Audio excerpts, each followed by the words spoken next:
You dressed up a threat as a gift and called it protection. She was alone, in a foreign country, carrying my child, and you handed her an envelope and a countdown clock. You didn't want a black American daughter-in-law. You built the espionage case because it was cleaner than admitting that you simply could not accept who I chose.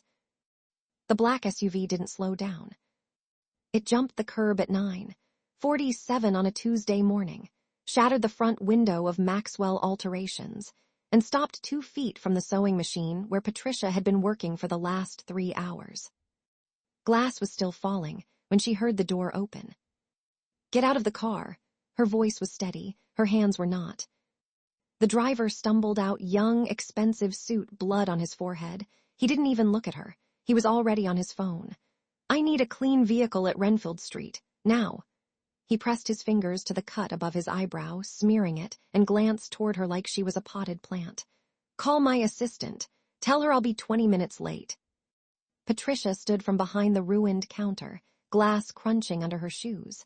"You just drove through my shop."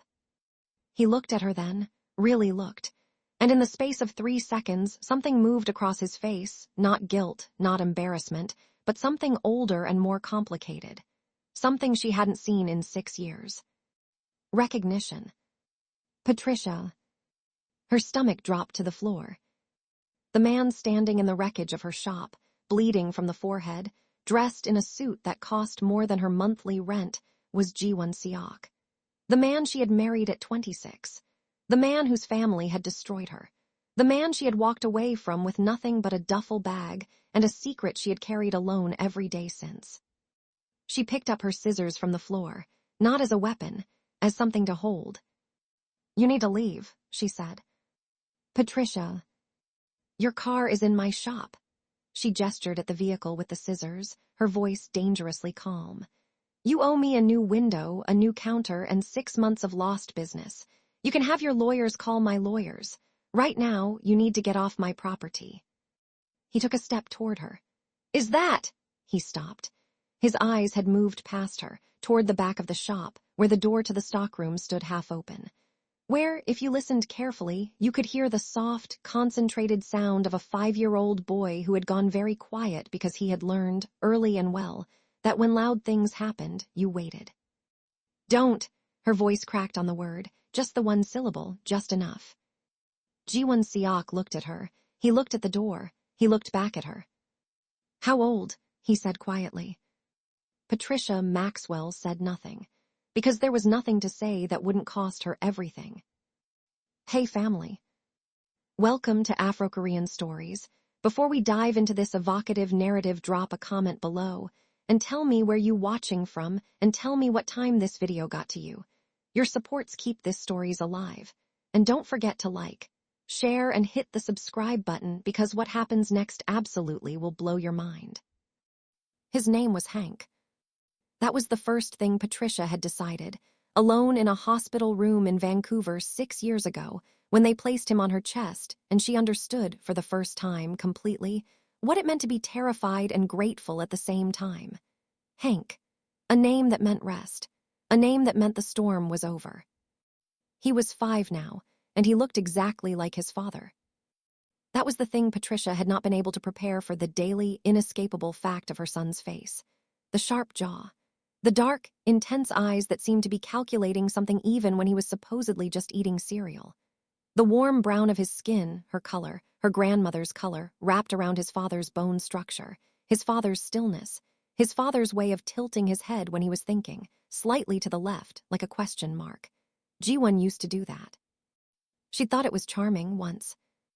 Hank was sitting in the stockroom with a picture book about trains when Patricia came back. "Mama," he looked up immediately. He had a gift for reading her the way some children read weather. "Was that very loud?" "It was, baby, but it's okay now." "I heard glass." "A car bumped into the shop. It's all fixed." It was not all fixed. "Put your shoes on, you're going to Mrs. Park's for the morning while Mama deals with some paperwork." "Is the man still outside?"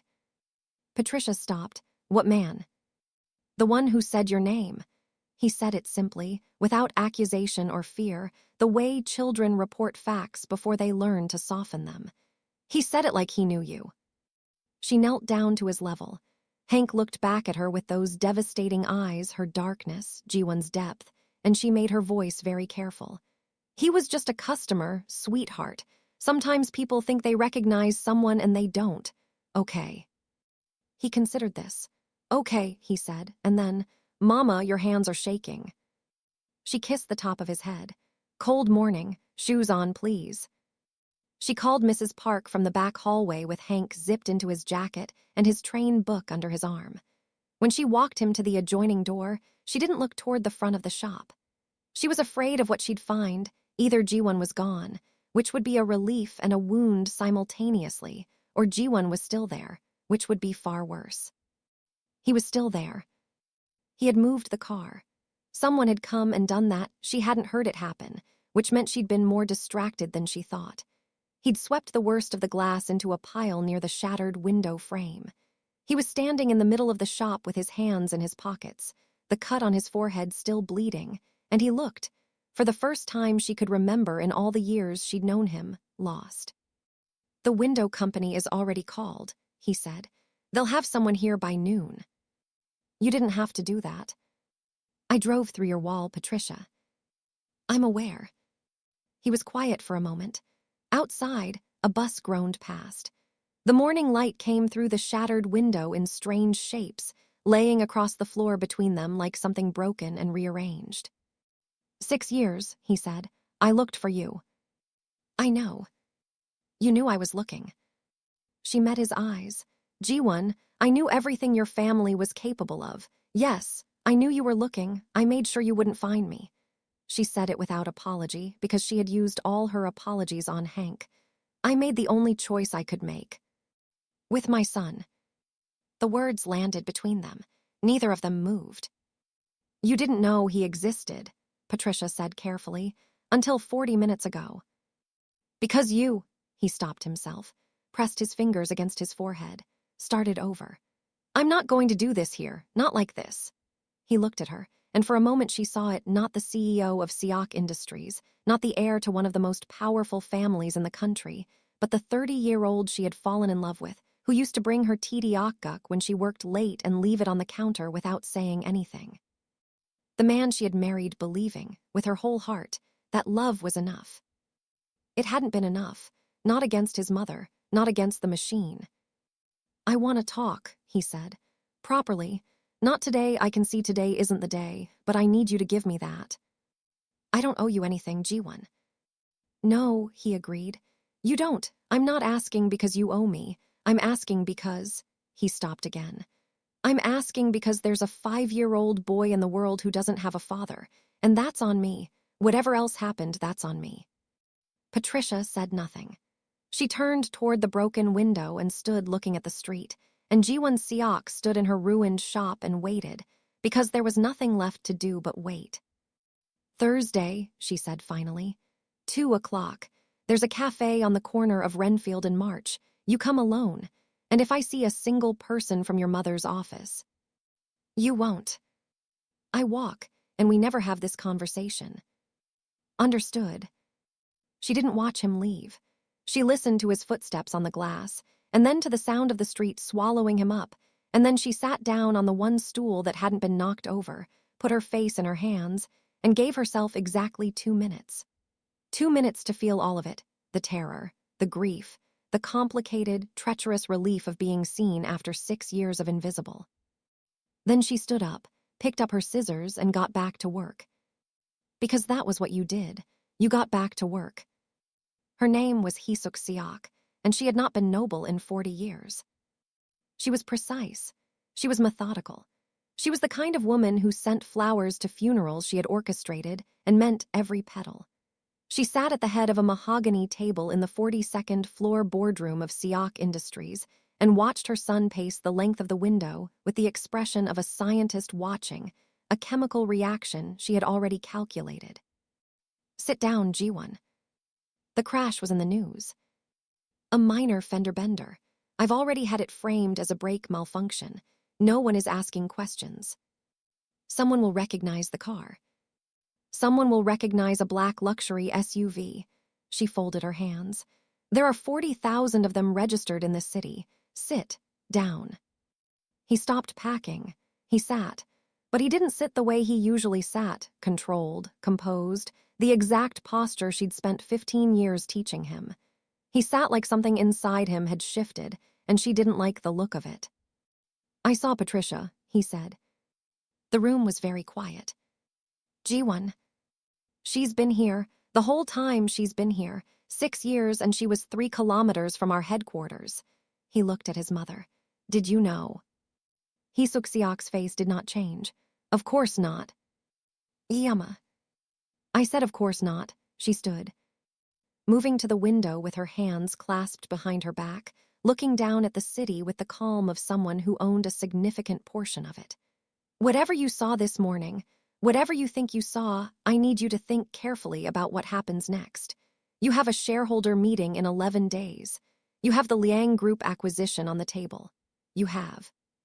She has a son, Iyama." The words fell into the room. Seok's shoulders were very still. "I saw him," Jiwon said.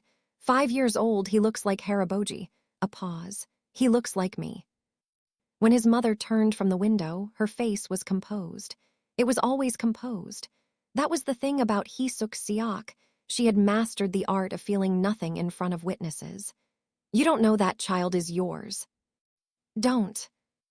A woman who disappeared without explanation, who had every reason to fabricate. "Don't do that." His voice was quiet, and that was worse than if he'd shouted. She had taught him that too, that the quiet ones were the threats. "Don't stand there and tell me to doubt my own eyes, because I will find out the truth regardless, and I would rather hear it from you." He looked at her steadily. "Was it you? The evidence? The files that showed up on my desk 6 years ago, the ones that said she was feeding information to the Choi Group? Was that you?" Seok said nothing. "I spent 6 months believing my wife was a corporate spy," he said. His voice did not waver. "I spent 6 months in the worst period of my professional life thinking the woman I loved had betrayed me. I let her go. I didn't fight for her because I thought she'd betrayed me." He stood slowly. "And while I was letting her go, she was pregnant with my son. Jiwon, the acquisition. I will be at the acquisition meeting when it happens. I will do my job." He walked to the door. "But I need you to understand something, Iyama. This conversation isn't over. And the next time we have it, I will have documentation. And if that documentation says what I think it says..." He put his hand on the door. "I love you, I do, but I will not choose the company over my child. Not again, not ever again." He left. Seok stood at the window for a long time. Below her, the city moved and breathed and went about its business, indifferent. She picked up her phone. "Chen," she said when it was answered. "We have a situation. I need the original files from the Patricia Maxwell matter, the fabrication package. Find out who else has copies." A pause. "And find out everything you can about a child, 5 years old, currently in her custody." She looked down at the street. "Yes, that's what I said, move quickly." She set the phone down, folded her hands. "He'll calm down," she told herself. He always calms down. But for the first time in a long time, Seok looked at the city below her and felt something she hadn't felt in years. Uncertain. Thursday, 2:03 p.m. Patricia was already there when he arrived, sitting in the corner with her hands wrapped around a coffee cup she hadn't drunk from. She had dressed carefully, not to impress, but to armor. Blazer. Hair down and natural today, because she had learned that in rooms where people wanted to diminish her, she would take up exactly as much space as she pleased. The look of a woman who had prepared herself for a negotiation, not a reunion. Jiwon sat across from her. He was alone, she checked. "Thank you for coming," he said. "I almost didn't." "I know." He ordered an Americano from the server without looking at the menu, and then sat with his hands flat on the table, which she recognized. He used to do that when he was controlling something. Anger, usually, or grief. "I want to ask you something, and I want you to know that however you answer, I'm not going to use it against you. There are no lawyers. There are no recordings. There is just you and me, and I need the truth." Patricia said nothing. She waited. "Did my mother threaten you?" The cafe noise filled the space between them. The hiss of the espresso machine, the murmur of other tables, someone's phone ringing and being silenced. "Yes," Patricia said. He closed his eyes for a moment, just a moment. Tell me. It was 2 weeks after the evidence appeared, the files, the proof that I'd been feeding proprietary information to the Choi group. She kept her voice level, clinical, the way she'd rehearsed this because she had always known somewhere that this conversation would happen. She just hoped it would be on her terms. I went to your mother to tell her it was fabricated. I thought. She stopped, breathed. I thought she'd help me. She was my mother-in-law. I was 8 weeks pregnant. I thought family would matter. Patricia. She had photographs, she said, of my parents' restaurant, the one my father had been building since he came to Atlanta from nothing, 25 years of his life in that building. She told me that if I didn't leave quietly, if I made any noise, if I insisted on the marriage, if I told you about the pregnancy, she would make sure health code violations were found. She would make sure the licensing was revoked. She would make sure my entire family lost everything they had built. She looked at him across the table. Your mother is very specific when she threatens people, Jiwon. She doesn't wave her hands. She gives you a timeline. He was very still. I had 1 week, Patricia said. She gave me 1 week to disappear, and I had an 8-week-old embryo and 2 parents who had worked 70 hours a week for 25 years to build something, and Her voice, for the first time, caught. She pressed it flat. I made the only choice I could make. I took the money she offered and I left because I could not let her burn everything my family built just to prove a point. She paid you. Yes, don't misunderstand what that means. It wasn't a gift.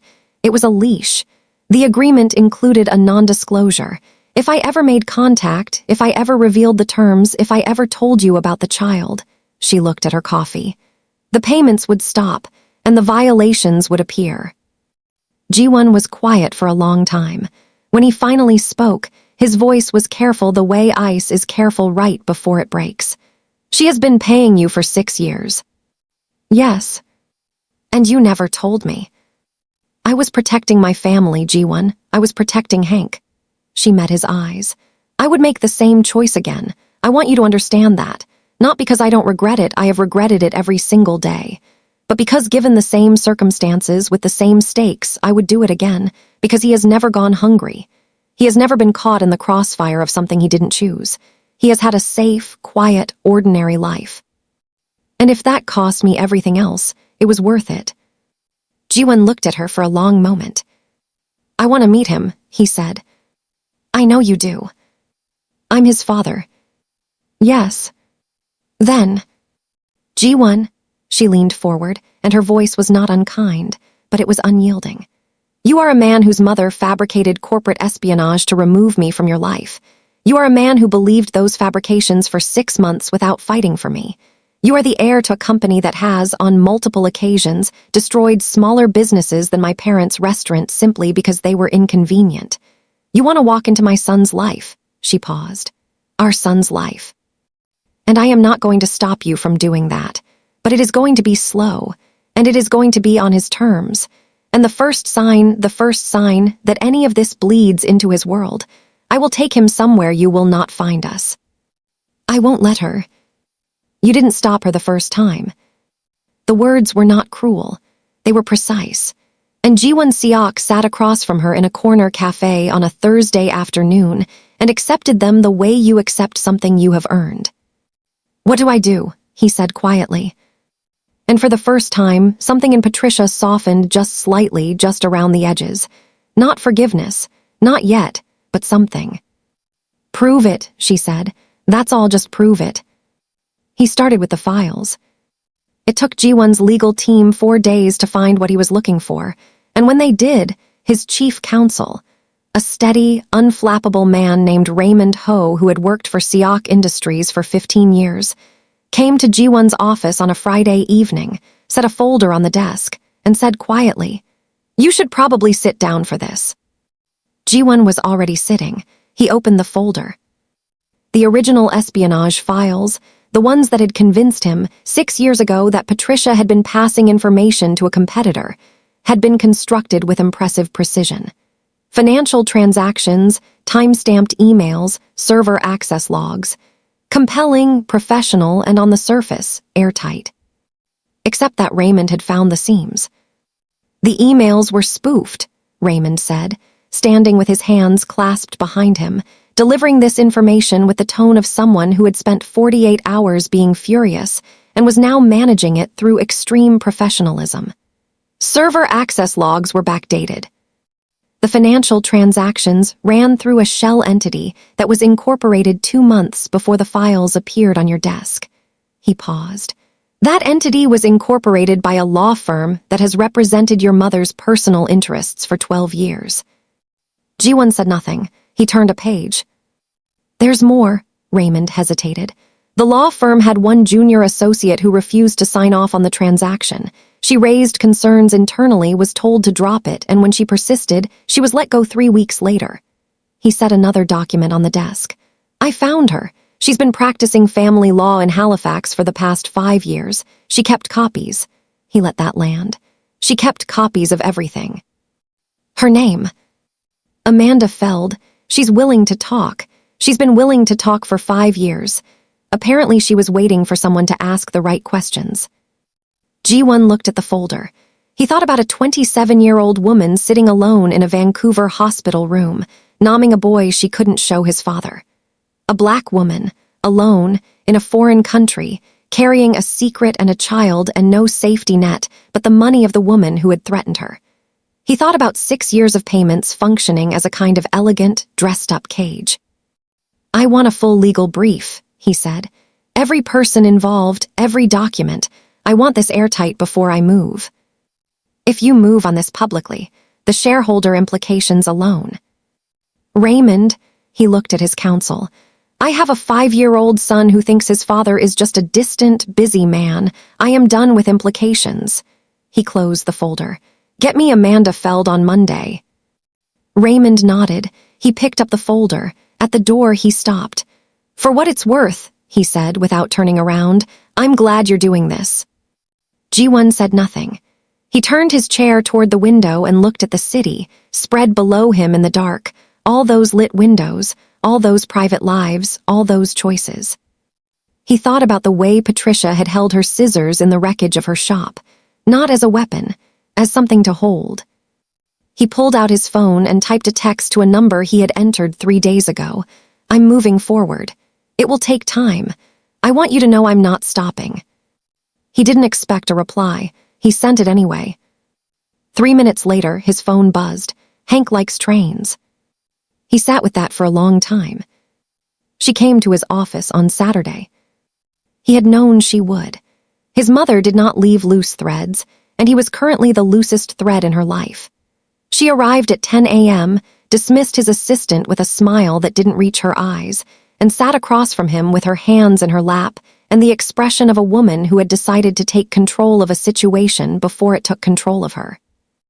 I know what Raymond found, she said. I assumed. I need you to hear me, Jiwon, not as your CEO, as your Ihama. She held his gaze, and for a moment, just a moment, he saw something real in her face.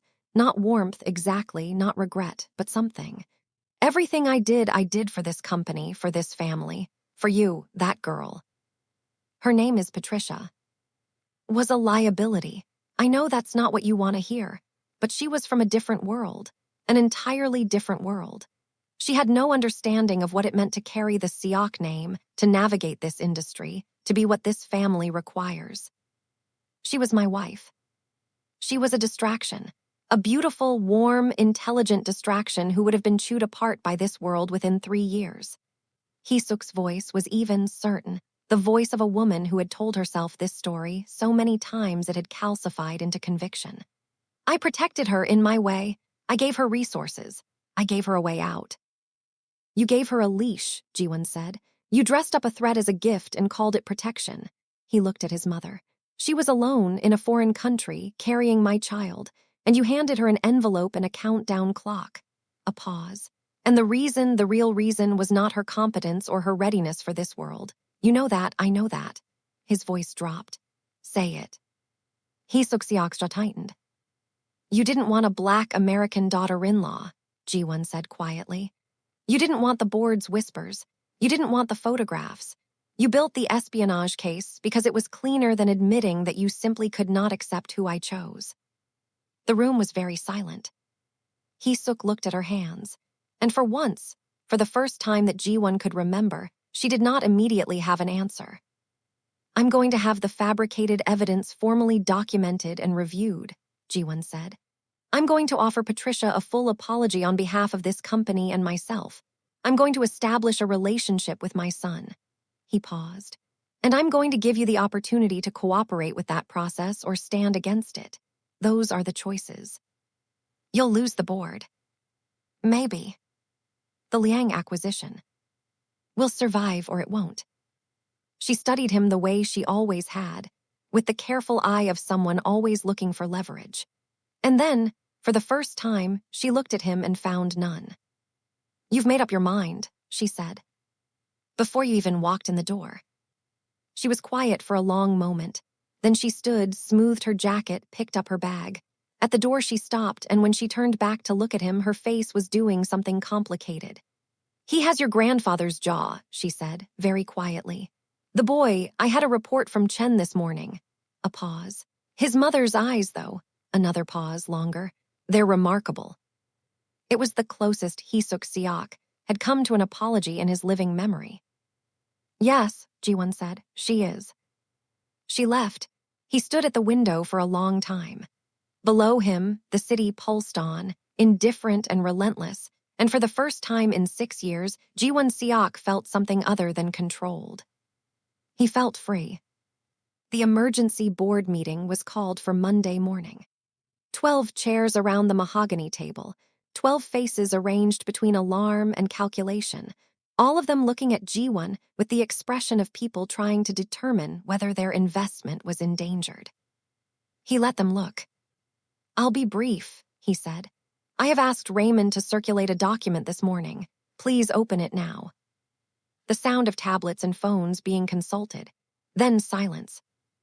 What you're looking at, Jiwon said, is a legal brief documenting the fabrication of corporate espionage charges against Patricia Maxwell, my former wife, 6 years ago. The brief includes testimony from Amanda Feld, formerly of Harwick and Associates, who can verify that the documentation was manufactured by a firm operating on behalf of a Seok Industries executive. The financial trail is complete. The technical forensics on the emails and access logs are attached. He looked around the table. This board is going to have to make a decision about how to move forward, he said. I want to be transparent about what I'm asking. I'm asking for a formal acknowledgement of this fabrication. I'm asking for a legal settlement with Ms. Maxwell, one that compensates her appropriately and formally vindicates her reputation. I'm asking for a review of the protocols that allowed this to happen. He paused. What I am not asking is permission. This is happening regardless of what this board decides. I am telling you because you deserve the information, and because a unified response will protect this company better than a divided one.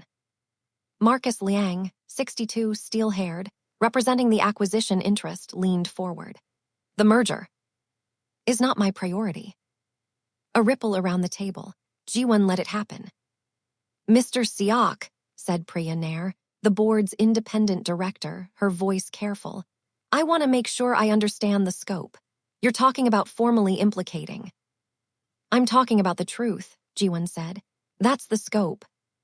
More silence, tablets being set down. The kind of stillness that falls in rooms when something has been said that cannot be unsaid. Marcus Liang sat back. He looked at Jiwon for a long moment and then said something no one had expected. I had a daughter, he said quietly. My son-in-law kept her from me for 2 years during their divorce. I didn't see my granddaughter take her first steps. I didn't see her first birthday. He looked at the table. I don't think this is just a business matter. He looked up at Jiwon. Move forward. Do what's right. We'll manage the market.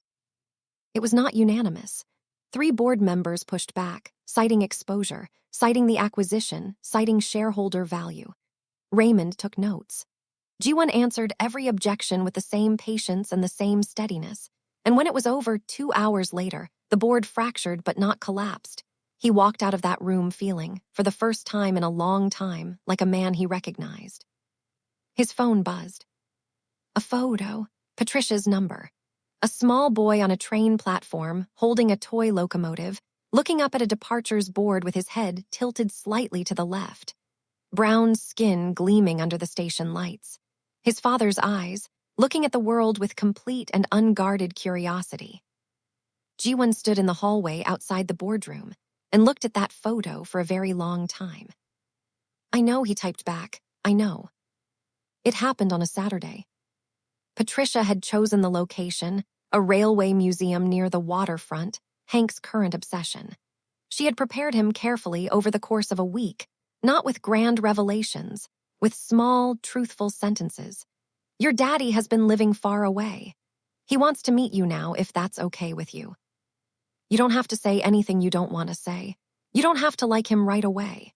And Hank, who processed things slowly and thoroughly the way he did everything, had thought about it for 2 days and then said, at breakfast on Thursday, does he like trains? Patricia had texted Jiwon, do you like trains? Jiwon had replied within 30 seconds, I do now.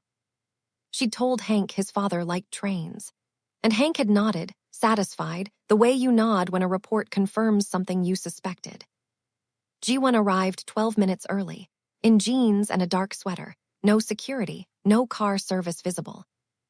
He was standing outside the museum entrance looking at a posted photograph of a steam locomotive when Patricia and Hank came around the corner, and he turned at the sound of footsteps and saw his son for the first time in full daylight.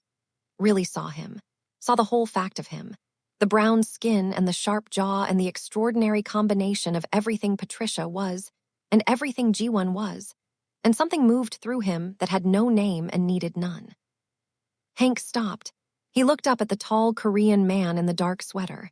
He tilted his head to the left. Jiwon tilted his head to the left. Something shifted in Hank's expression, a small recalibration, like a compass finding north. Are you my dad? Hank said. Jiwon crouched down to his level. His voice, when it came, was steady. Yes, I am. You have a cut on your forehead. I had a small accident. It's almost healed. Hank considered this with the gravity of a scientist. I have a scar on my knee, he said. From a bicycle. He considered further. Do you like the GR4 class locomotive? Jiwon looked at Patricia over Hank's head. She gave him nothing, just watched. Tell me about it, Jiwon said. I'd like to learn. And Hank, who did not offer his knowledge to just anyone, who guarded his trained facts with the solemnity of a curator, reached up and took Jiwon's hand and pulled him toward the entrance and began to talk. Patricia stood on the pavement and watched them walk through the museum doors together. A tall Korean man and a small Afro-Korean boy with the same tilted head, the same intense eyes, the same angle of thought, and between them, new as a first day and old as blood, something that looked unmistakably like belonging. It didn't have a name yet, but it was warm. 3 weeks later. The legal agreement had been signed. The board had issued a formal statement. Amanda Feld's testimony had been filed. The fabricated evidence against Patricia Maxwell had been publicly retracted by Seok Industries, with a full acknowledgement of the misconduct. The acquisition, against everyone's predictions, had survived, adjusted, restructured, somehow intact. Hee-suk Seok had cooperated. She had done it with the tight-lipped precision of someone defusing a bomb she herself had planted, but she had done it. And on a Tuesday morning, in a conference room with no one else present, she met Patricia Maxwell for the first time since the day she had handed her an envelope of money and a timeline. Patricia came alone. She sat across from the older woman and folded her hands on the table and waited. Hee-suk Seok looked at her for a long moment. She looked like a woman who had spent 70 years being certain and was trying on uncertainty like a coat that didn't fit. I caused you harm, she said. Patricia said nothing. I made decisions that I believed were correct, and I was, a pause, long and strained. I was wrong in the method, in the execution, another pause, in the thinking. She looked down at her folded hands. There was also, she stopped, started again, prejudice, of a kind I dressed up as strategy and told myself was practicality. She said the word like it cost her. That was wrong as well. Patricia held the older woman's gaze. Yes, she said, it was. That child, Hank, Hee-suk looked up. He is a Seok. Whatever I did to keep him from this family, he is a Seok, and he is also his mother's son entirely. And that is not a contradiction. She paused. I understand that now. I should have understood it before he existed. It is not about the name, Patricia said quietly. It was never about the name. He is Hank. That is what he is first. Jiwon Seok looked at her, and for just a moment, one moment, there and gone, something cracked in the older woman's face. Not collapse, not breakdown, just a fracture quickly sealed. Yes, she said. You're right. A pause. I would like to meet him, someday, if that is something you could consider. Patricia was quiet for a long time. She looked at the window. She thought about a hospital room in Vancouver and a small body on her chest and a name that meant rest. She thought about 6 years of ordinary days, carefully built, fiercely defended. She thought about a small Afro-Korean boy taking his father's hand without hesitation and walking through a door. Someday, she said. Not yet. No, Jiwon Seok agreed. Not yet. It was not forgiveness. Forgiveness would take time, maybe years, maybe a shape neither of them could currently picture. But it was an opening. A door, cracked slightly, light coming through. Sometimes that's enough to start. 6 months later. Saturday mornings had become a ritual. Jiwon arrived at 9 a.m. every Saturday at Patricia's shop, which now had a new window and a rebuilt counter, the insurance settlement having been far more comprehensive than expected. He brought coffee for Patricia, black, 1 sugar, exactly as she'd always taken it, which he had remembered without being told, and a pain au chocolat for Hank. He sat at the corner table that Patricia had gradually, without announcing it, come to think of as his corner table. And Hank would come tearing out of the back room in his pajamas and present Jiwon with the latest thing he had learned about trains. And Jiwon would listen, really listen, with the full attention of a man who understood, now, what it meant to be given something precious. He had not moved back in. They had not rekindled the marriage. These things were not on the table. Not yet, possibly not ever. They were co-parents carefully, and sometimes something warmer than that, a look held a beat too long, a hand brushed reaching for the same coffee pot, and they were both, for now, treating that warmth like something that needed time and space and light. But on this particular Saturday, 6 months in, something different happened. Hank looked up from his croissant, chocolate on his chin, and said with the matter-of-fact certainty of a 5-year-old who had been thinking something through for some time, "At my school they have a thing called Family Day. You're supposed to bring your family." He looked between Jiwon and Patricia. "Both families can come," he said, as though anticipating an objection. "I checked with Mrs. Amara." Jiwon looked at Patricia across the table. Patricia looked at Jiwon. "I believe," Jiwon said carefully, "that I am free next Friday." "Next Friday works," Patricia said. Hank nodded, satisfied, the way he nodded when a report confirmed something he suspected. He returned to his croissant. Outside, the city moved and breathed and went about its ordinary business. In the shop, the new window let in good light, bright and clean, the kind that comes after a storm has finished and the air has cleared. Patricia's sewing machine hummed at the back. The coffee was hot. The croissant had left chocolate on a 5-year-old's chin. Jiwon Seok looked at this, at all of this small, ordinary, painstakingly rebuilt thing, and felt something he had not felt in years. Not the satisfaction of a signed acquisition, not the cold, clean high of a boardroom victory. Something quieter, something that didn't have a number or a metric or a shareholder value. Something that was simply his. "Thank you," he said, not to Patricia exactly, not to Hank exactly, to the room maybe, to the morning, to the improbable, costly, hard-won fact of being here. Hank looked up. "For what?" "For the pain au chocolat recommendation," Jiwon said. "Best one I've ever had." Hank considered this with appropriate seriousness. "You're welcome," he said. "Next week I'll bring the train book." "I'd like that," Jiwon said. And he meant it. He meant every word.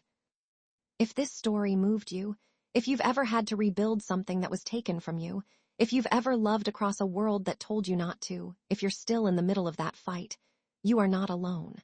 Subscribe for more stories that don't look away from the hard parts. Share this with someone who needs to hear it today. And remember, the most powerful thing you can do is refuse to disappear.